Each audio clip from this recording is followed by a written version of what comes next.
My name is Sojo Alex, and I'm a principal with Envision Strategies. I'm super excited to bring this series of thought leadership from higher education food service industry. So last year we had the same series. It was such a success that we'd love to do this again. So we invited a few of our clients and friends who are within the higher education. Today's guest is Elizabeth Riede from Appalachian State University. So I'm gonna let her introduce herself, talk a little bit about her responsibilities, and also a little bit about their dining program as well. So, hey, Elizabeth. Hi, Sojo. Hi, I'm Elizabeth Riede. I'm the executive director here at Appalachian State for our campus dining program. We serve about 20,000 students, over 6,000 of which live on campus with us. So we have a mixture of our all access locations and then about 13 retail locations spread out across campus as well, and growing. So we're excited for the growth that's coming our way.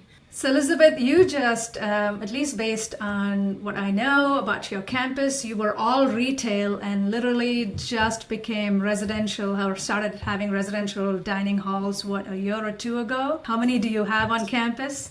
So this has been a big year for Appalachian and for me. So I'm new to Appalachian State. I started in October, so coming up on my 1-year anniversary. We are also coming up on the 1-year anniversary of All Access Dining at Appalachian. So we launched All Access for the first time last August. We have 2 All Access locations. We have a 900-seat dining hall and a 300-seat dining hall, both undergoing gigantic renovations this summer to meet the increased demand. So we're really excited to introduce those locations to our freshmen as well as the rest of the campus community here in a couple of weeks. Moving from an all retail campus to, having all access dining, Elizabeth, is a culture shift on campus, especially for residential students and, maybe faculty and staff to an extent. So that includes a lot of communication and collaboration with other stakeholders on campus as well. So how did you and John Ekman, the AVC, how did you connect with the campus community on that? What did you do? And besides the campus community and the students, how about your staff? How did you build that up as well in terms of this culture shift that's coming?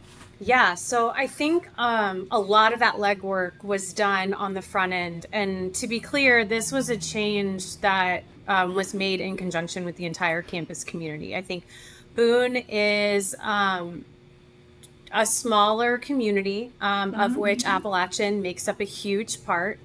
And for our residential students in particular, before we made the transition to all access, there was a lot of worry and concern around food security, like a lot of college campuses and a lot of communities across the United States right now. And so we really saw all access as a safety net for the students. And I think it was something that in conjunction with support services and our access and equity partners on campus, this was really a holistic change that was made in conjunction with housing and dining. And John was instrumental in kind of pulling all those pieces of feedback together and determining that all access was the right program for these students. I think it was really important that we maintained a retail component for our students, especially for our upperclassmen who had experienced, that's all they ever knew. And so I think having the interest, the fun, the retail experience, that's something that's really important on college campuses, and we didn't want to lose that. But we really did need this all access program to provide for the students that were living on campus and remove that worry of food insecurity. So I think we kind of started from a place there. But to your point, there was a huge change then on the back end for my staff. They were units that had never been seeing the kind of volume that our all access program sees. All of a sudden, it felt like an onslaught. of of people, and they really were having to work at a faster pace. They were having to work in new roles that they'd never worked in before. They were having to produce more food than they'd ever produced before, which in food service is a great problem to have. Right. But we really did have to dial in with our staff to understand what was working and what wasn't. And so, Elizabeth, how do you also continue to keep that excitement going? I know it's only been a year, but for students now who've been here a year or coming into the second year, and how do you keep that excitement still going, even for upperclassmen who've been here for years? Are there things that you're doing or communication that's happening? How does that work? Well, I think the renovations are a huge part of that. I think we're really excited to introduce these. They're going to feel like new dining halls. So we're really excited to introduce those spaces to our new freshmen, but also to our returning meal plan holders and faculty and staff and guests on campus. And so I think that's part of it. But I think a lot of it does originate with the excitement of the staff. And so I think over the last year, we have really made it an area of focus to listen to them. What's working? What's not working? What are they excited about? What do they want to see? Because honestly, a lot of the challenges that we experience kind of across the industry, whether that's labor or rising food costs or speed of service or technology not integrating and that kind of duality of work, they experience those first. And so a lot of times when you go to them and you ask them what's going on, they can tell you the root cause, not only of why it's happening, but how they're seeing it in their position. And it gives you a better place to start from when you're trying to solve that problem on the back end. I love how you're bringing your staff into this. From what I've heard and what I've seen coming back on campus, you've definitely built a culture there as well. So I want to hear a little bit about, if staffing was definitely a roadblock for you, right? At least like a little less than a year ago, especially you have tons of students who work on campus as well. So tell us a little bit about your employee culture, how you've shifted it, and what have you. And I know you've done something with the student employees as well. I want to hear that idea. Yeah, so we there's only so many people who live on the mountaintop, and so we really do have a really amazing base of full-time employees, and we've done a lot for our wage rate. Our goal is to be the premier provider of employment, the employer of choice in the Boone community, and so we've really done a lot. State benefits help. But we've really done a lot for the wage rate. And then on the back end of that, really focusing on providing a culture where people have purpose and ownership. And that includes our students. So we are the largest employer of students on campus. We employ almost 500 students every semester. Wow. And at the beginning of last year, I think some of it was trepidation with the change and just kind of trying to figure out what it was and what it wasn't. But I also think some of it was just making dining a fun place to work. And so really taking the time to understand what students are looking for out of a job. And when we asked that question, pay rate for sure is one thing, and that can be an easy or a hard box to check depending on what they're looking for and the market.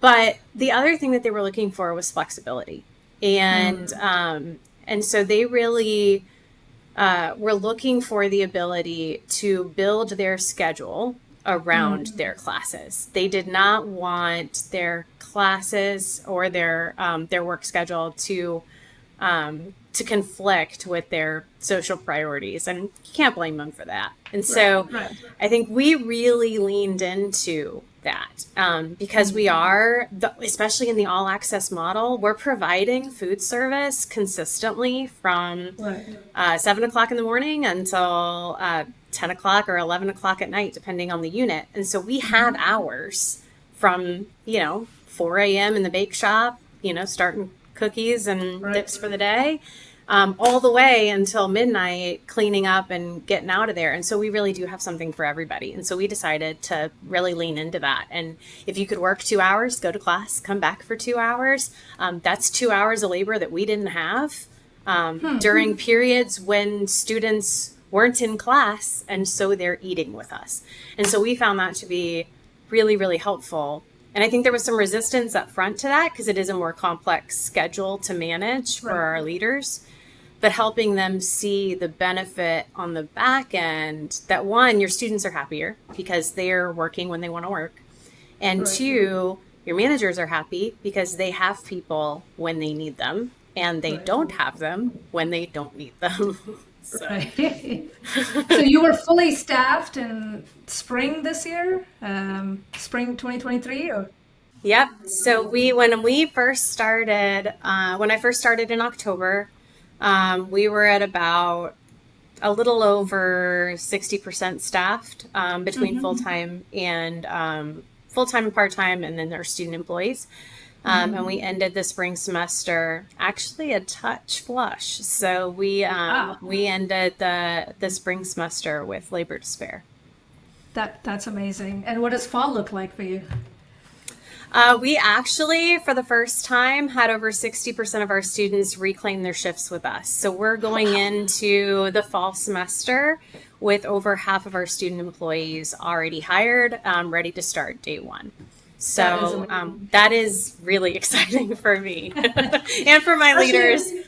Yeah, especially after the new construction and everything, you want to make sure that's amazing. So what other resource roadblocks have you seen within dining? So could be technology. I know we talked a little bit about staffing and employees. Anything else that you've seen that you've had to experience? And how have you either overcome it or still trying to overcome it? Technology is a big one. And I think that's kind of industry-wide post-COVID, the way our students are and staff, honestly, are leveraging our spaces is just different. The blend of to-go and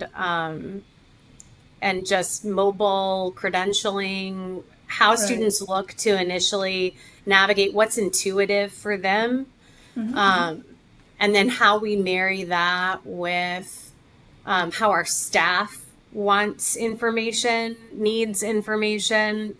There's a lot of I'm going to type it in on this spreadsheet, and then I'm going to type it in on this spreadsheet, and then I'm going to type it in over here on this spreadsheet to get the answer that I want or need. And so we're really looking for ways to consolidate that information and looking for technology partners who can help us consolidate that information so that it's less duplicative information sharing across our units. I forget because we always look at what students want. We forget that, they want technology. Yeah, let's do it. And then you forget all the back end of the things that you have to go through to get to that. So that's a really good point that you bring up. So I know sustainability is a big thing at Appalachian State. It is one of the goals there ever since we've been, working at Upstate. So there's a new program that you are launching, your single-use container. Can you tell us a little bit about it and how you're going to work on that and return the dishes? What are you going to do? So one of the biggest obstacles that we've had, especially on the all access side, is getting single-use plastic, getting single-use containers out of our dining spaces wherever we can. And so all access, we've done a really good job of transitioning to bulk service for our condiments and that kind of stuff. But the to-go container has been a tricky wicket for us. And so we had moved to a compostable container, which was great. But with the rising appetite for taking food to go, we were really just using too many of them. There was too much paper going to our compost facility because we have a commercial composting facility here at App.